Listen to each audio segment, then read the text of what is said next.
සමහර වැව් මාළු කනකොට ඔයාට මඩ රහක් එනව නේද? ඔයා හිතන්නේ මේ මාළුන්ගේ මඩ රහක් එන්නේ වැව්වල මඩ තියෙන නිසා කියලාද? නෑ. එහෙම වෙන්නේ ඔයාට හිතා ගන්නවත් බැරි විද්‍යාත්මක කාරණයක් නිසා. මේ මඩ රස එන මාළු කෑවොත් ඔයාට මොකක්ද වෙන්නේ? මඩ රහ එන්න ඇත්තම හේතුව මොකක්ද? ඒක ඔයාගේ ශරීරයට බලපාන්නේ කොහොමද?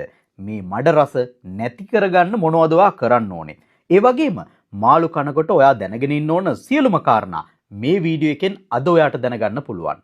ලෝකයේ ප්‍රකට විද්‍යාඥයන් මගින් සිදු කරපු ජෛව රසායනික පර්යේෂණ මගින් මෑත කාලීනව සොයාගෙන තියෙනවා ඇතැම් ලෙඩ රෝග සුව කරන්න මුහුදු මාළු වලට වඩා සුවිශේෂී වූ රසායනික සංයෝග මේ වැව් මාළු සතුව පවතිනවා කියලා. ඒ විතරක් නෙමෙයි ඇතැම් අවස්ථාවල මුහුදු මාළු කියන එක ඇතැම් පුද්ගලයන්ට විසක් වෙනවා. නමුත් වැව් මාළු කියන එක ඒ අවස්ථාවේදී කන්න පුළුවන් හොඳම කෑමක් වෙනවා. ඒ හැමදේම ගැන හරියට දැනගෙන මේ මාළුන්ගෙන් හරියට ප්‍රයෝජනය ගන්න නම් අපි මේ සියලු කාරණාවලට කලින් මාළුන්ගේ මොනවද තියෙන්නේ කියලා දැනගන්න ඕනේ. රසායනාගාර පරීක්ෂණ වාර්තානුව වැව් මාළුවෙකුගේ සැබෑ සංයුතිය මොකක්ද කියලා අපි බලමු. වැව් මාළු ග්‍රෑම් 100ක් ගත්තාම සාමාන්‍යයෙන් පිරිසුදු ප්‍රෝටීන ග්‍රෑම් 18ත් 22ත් අතර ප්‍රමාණයක් අන්තර්ගත වෙනවා. හැබැයි මෙතන තියෙන විද්‍යාත්මක වැදගත්කම ප්‍රෝටීන ප්‍රමාණයේ නෙමෙයි. එහි තියෙන බයෝ ඇවලබිලිටි එකේ. ඒ කියන්නේ වැව් මාළු වල තියෙන ප්‍රෝටීන අපේ ශරීරයේ ආහාර ජීර්ණ පද්ධතියෙන් ඉතාම පහසුවෙන් අවශෝෂණය කරගන්නවා. ඉතින් ඒ නිසා ඉක්මනින්ම අපේ ශරීරයට අවශ්‍ය වන ඇමයිනෝ ඇසිඩ් සපයා දීමට හැකියාව ලැබෙනවා.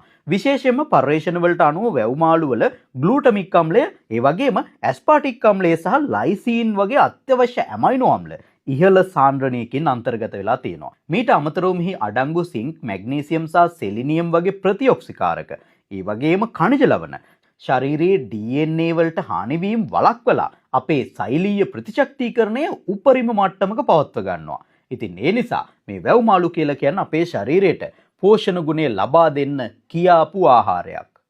දැන් අපි මේක සාමාන්‍යයෙන් අපි වැඩිපුරම ප්‍රෝටීන ගන්න කන කුකුල් මස් එක්ක සංසන්දනය කරලා බලමු. ඒ විතරක් නෙමෙයි පරිප්පු වගේ ශාකමය ප්‍රෝටීන ගැනත් සංසන්දනය කරන්න බලාපොරොත්තු වෙනවා.